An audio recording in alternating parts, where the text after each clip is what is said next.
Congratulations on making it here. You're almost at the end of the course. It's been an interesting and rewarding journey, don't you think? Along the way, you've learned the basics of Python syntax, including functions, conditionals, and for and while loops. And you've learned how to use the most common data types like integers, strings, lists, and dictionaries. You even learned about object-oriented programming. Now, we're going to put all this knowledge together to solve more fun and exciting problems.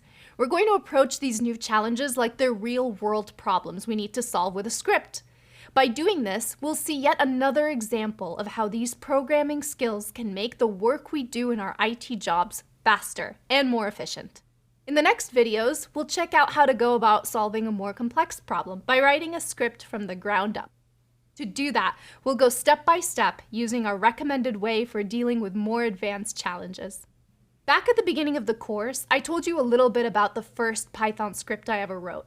It all started with a problem. My team's on-call person was getting paged too much. Being on-call is drawing the ultimate short straw. Whenever an issue springs up, the person on call needs to be there to put out the fire. It's an exhausting challenge. So to help alleviate some of the stress, we wanted to build a better monitoring dashboard. Getting it done took a lot of refactoring, debugging, and testing. It wasn't easy, but thankfully, I didn't have to start from scratch. I had the help of my teammates and many thousands of people who posted similar struggles on the internet. When the dashboard was finally up and running, the on-call person wasn't the only one breathing a sigh of relief. To start solving our problem, we'll first look at the problem statement, where we'll get an understanding of what we need to do and the inputs and outputs for the script we'll need to write. Then, we'll do some research. We'll think about how we can tackle the problem with the tools already baked into Python. Remember that we always want to avoid reinventing the wheel. No matter how tricky and intricate the challenge appears, chances are that others have solved a similar one before.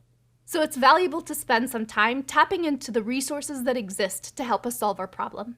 Once we know what we need to write and what we can use it to do, we'll do some planning. We'll think about what data types will be useful for our solution and how we're going to operate on them. Finally, we'll do the actual writing of the script, and then we'll check that the code does what it's supposed to do. Sound good? When we take this structured approach to tackling problems, there really isn't a challenge too complex to solve. So let's get started.